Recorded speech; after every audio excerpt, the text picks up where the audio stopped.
Okay, good morning everyone. Welcome to CYSAT.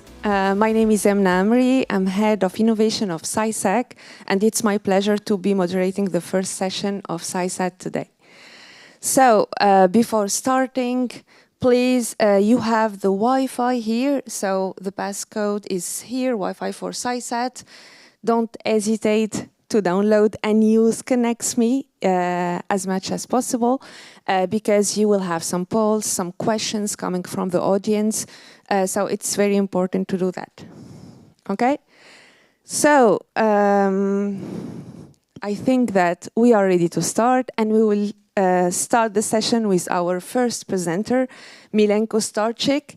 He's the head of cybersecurity of VisionSpace Technologies. Milenko is a cybersecurity expert specializing in protecting space systems against digital threats. He leads a team dedicated to securing mission-critical infrastructure from satellite communication to ground operation, with background in electrical engineering and extensive experience in risk assessment, vulnerability testing, and secure system design. He bridges the gap between space technology and cybersecurity. Thank you, Milenko, and the stage is yours. Thank you, Emna, for the warm welcome. Yeah, I hope everyone can hear me very clearly. So yeah, it's a pleasure to be here and to open the stage on, wait a sec, need the clicker, on this room. So my talk will be about vulnerability assessments, stuff we're doing in the field of testing space systems and actually looking in what is out there and what can be found. So why is this now a focus? I think the entire theme of CYSAT is a little bit around this. So it's about hybrid threats. And I think this quote from the white paper for European defense readiness is really good. So hybrid threats and cyber attacks do not respect borders, nor does security at space or at sea. So, and this is the motivation why we now start looking intensively into these things. Quick word about VisionSpace. So I work for VisionSpace. We're based in Germany, Darmstadt, Portugal, and also Spain, Madrid. We deliver solutions for more autonomous and more secure space systems, so services and products. We're around 50 people, been around now more than 12 years actually in the space industry and now also in the defense industry. Just a quick introduction. I don't know, who's from the space industry here? Maybe there's someone not from the space industry? Okay, so just a quick word basically about what we're talking about. So on the we have different segments in space systems. So first of all, we have the most obvious, of course, which is the space segment. So here we have a Sentinel satellite, a SAR satellite. Then we have the ground segment, also kind of obvious. So the antennas and also the ground support equipment, the mission control centers, mission planning, everything that supports the mission. And then we have the user segment. So the devices, but also the data coming out of the mission. Here it's an earthquake actually recorded by a Sentinel over France. So as previously mentioned, there's this interactive sessions here. So the first question we have is, which segment do you think is the most vulnerable to cyber attacks? So I will give you a second to reply. The poll is launched on ConnectMe. Thank you, Emna. You're welcome.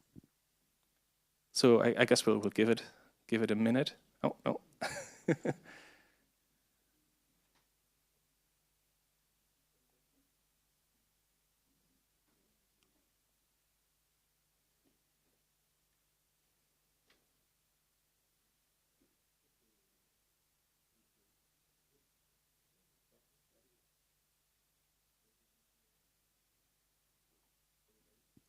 Okay, ending now. Oh, interesting. I was not actually expecting that. I was thinking that some people would maybe think the space or ground segment would be more, but I would call this pretty evenly distributed actually. So that's very nice to see. Very interesting. Thank you for voting. So what threats are we talking about? So of course, CYSAT is mostly focused on cybersecurity, but there's more than that. And since we talked about hybrid threats, I just want to go a quick round of what threats are there actually. So if you do a threat assessment for a satellite mission, what should you look at, or what should you look for? And first of all is kinetic physical threats. So this means actually physically damaging ground infrastructure or space infrastructure. So here depicted by the launch of an ASAT rocket, so a missile dedicated to destroy satellites.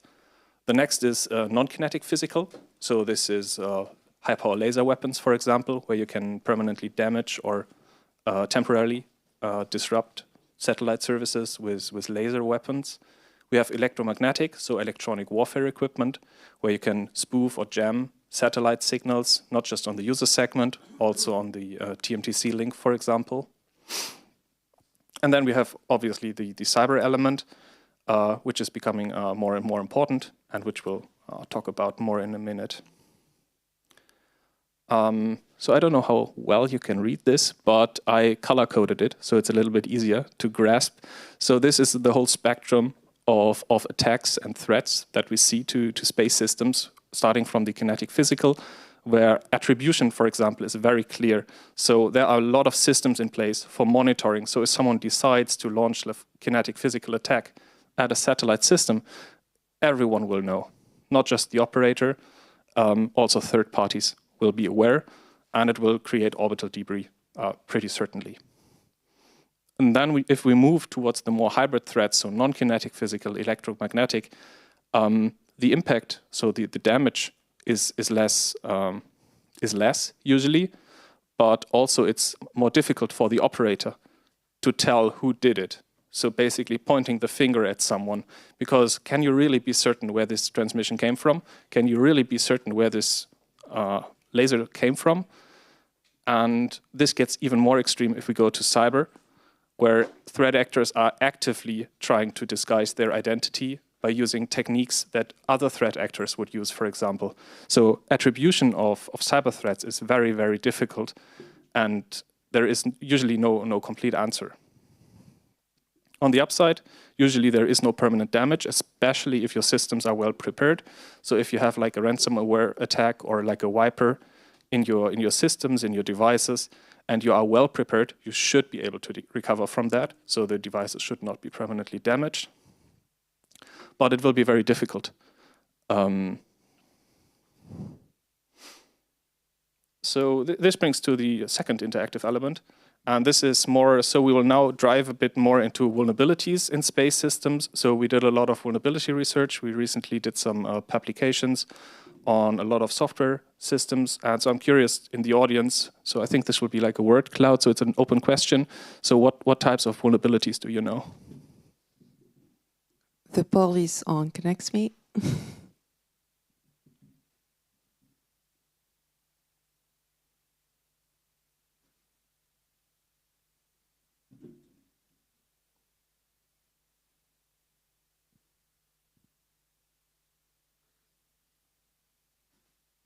I guess this one will take a little bit longer for typing.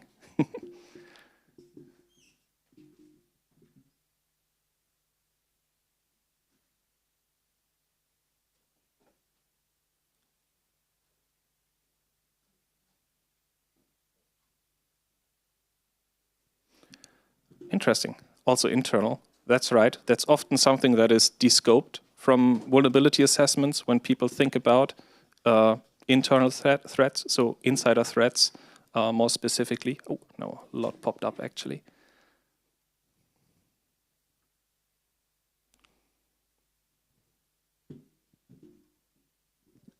Okay, ending now. Okay, thank you all. So these were basically what you thought. We also had our own suspicion what could possibly be found in software.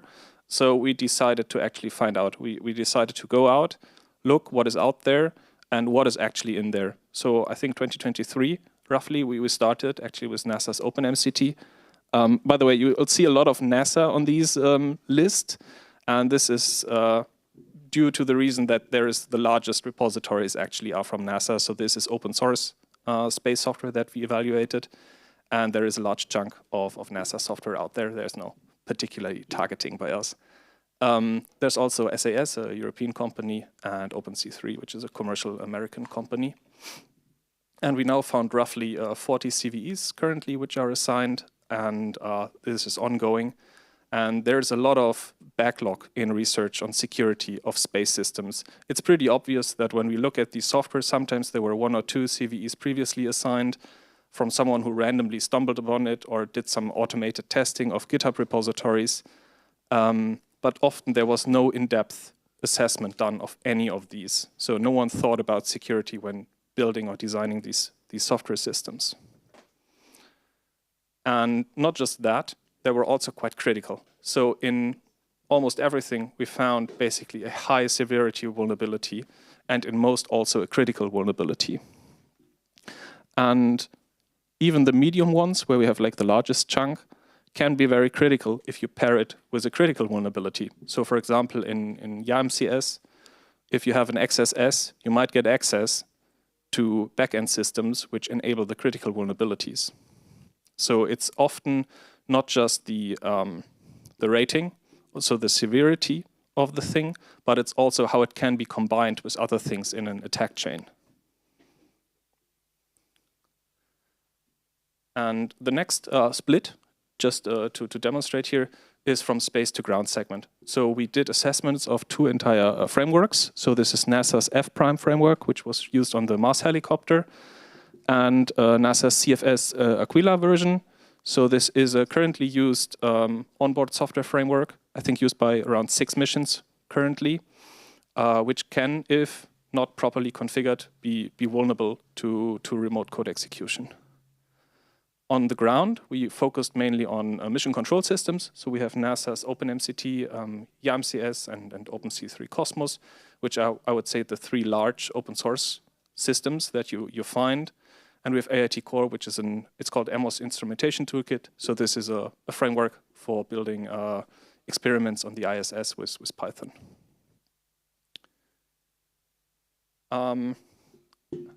I was hoping it is a little bit larger, but I can walk you basically now step by step a bit through the things that we found to show you that this is really basic security stuff that you can find in space software. Space software is not different from any other software you will find anywhere else. And if it's untested, it's highly likely that it's unsecure. So in Cryptolib, there was a header field from the packet, which was used to retrieve the security association. I don't know, can someone spot in here what is wrong with this?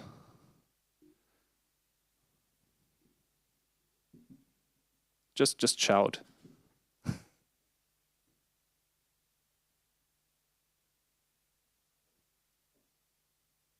Yeah?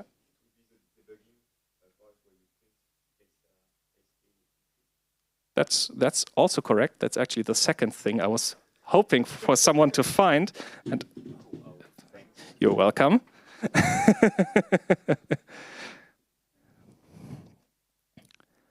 Okay, maybe I can clear it up. So it's actually here. It's lack of bounds checking. So we have an array, and we are simply accessing it without previously checking if the index that we are using is within bounds.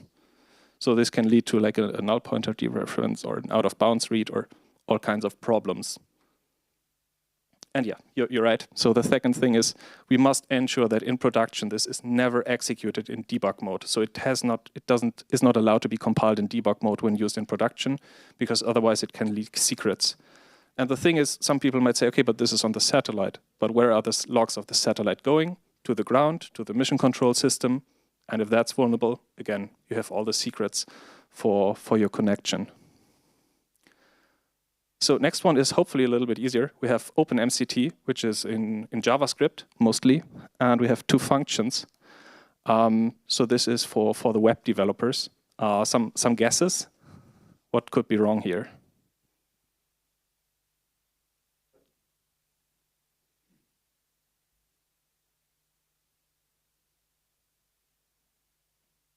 Yeah.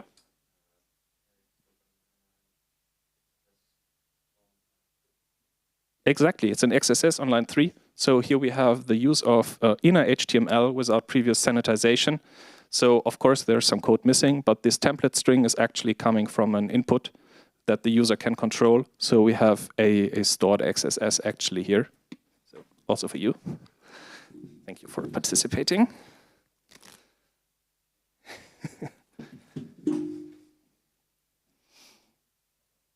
And yeah, I think last but not least, we have IIT Core, which is some Python framework. And here again, there is something that most people are not aware of, which is actually written in the Python documentation. If you look up the function, there's a big red warning not to do this. Any guesses? Yeah? Pickle load is very insecure.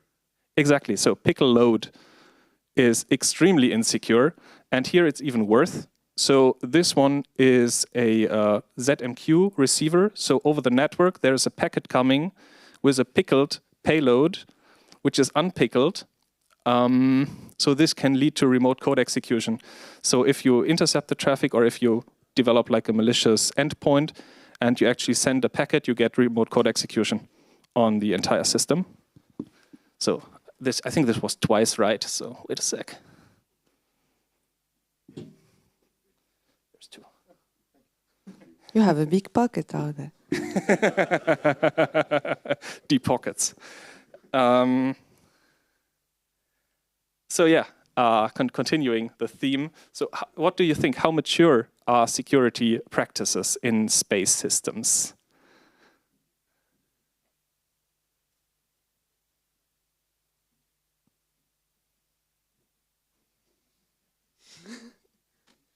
That's a good start.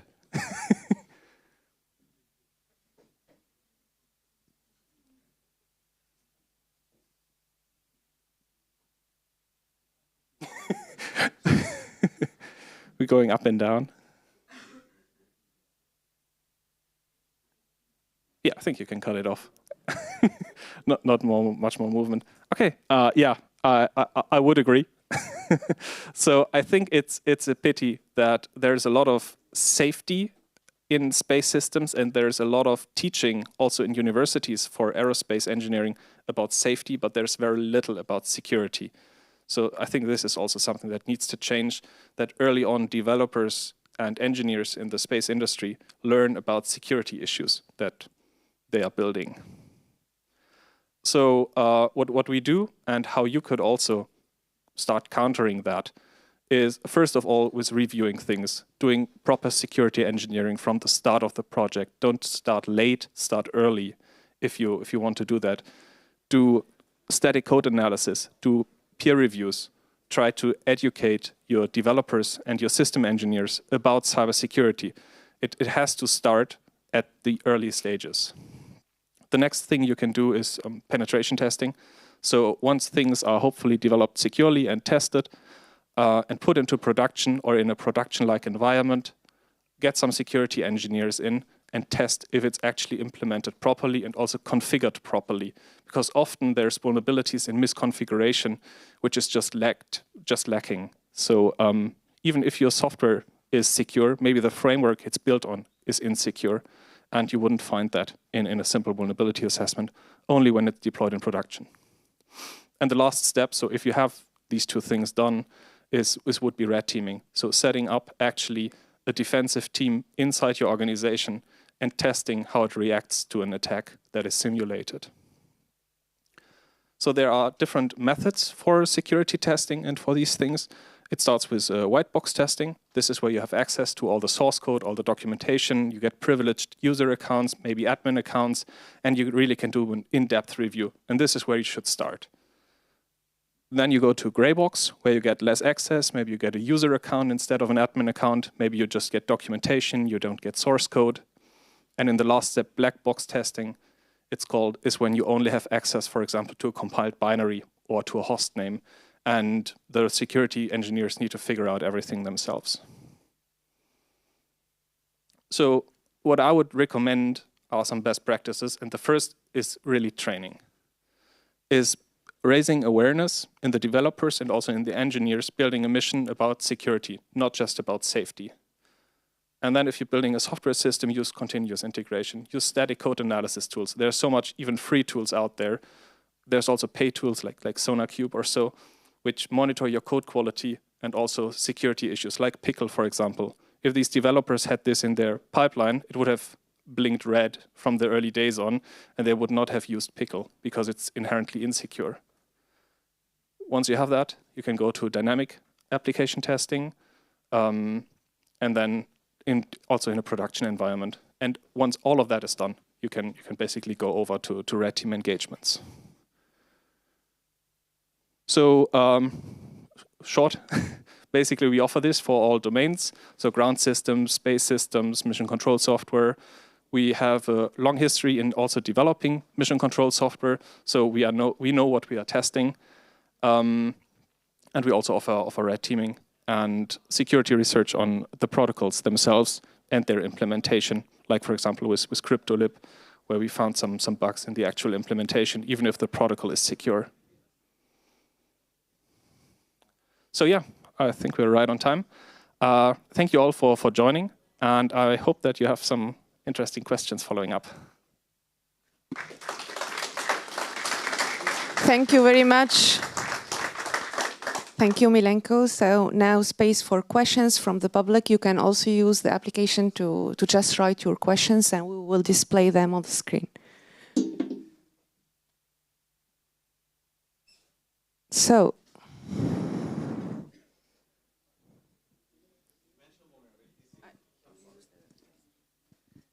you mentioned some vulnerabilities in CFS Aquila, and I'm wondering if you've done analysis on the newer versions like Calum or Draco? No. in short, no. So up to now, we have not done extensive retesting. So what we usually do is we do testing of a version, like a major release, like Aquila, or with OpenC3 Cosmos, for example, of version 6. And then we notify the developers. So there's like a disclosure process that is going on. We notify the developers. They let us usually know when it's fixed. We retest. We make sure that the bugs are gone. And then we start with the publication. Basically, we let them know our schedule, that we will publish that. And this usually takes quite some time. So usually there is several months, up to half a year, between us finding things and them being disclosed. So the pipeline is pretty long for these things. So if there are some releases in the meantime, we usually don't test them. But we might come back to these systems. Thank you.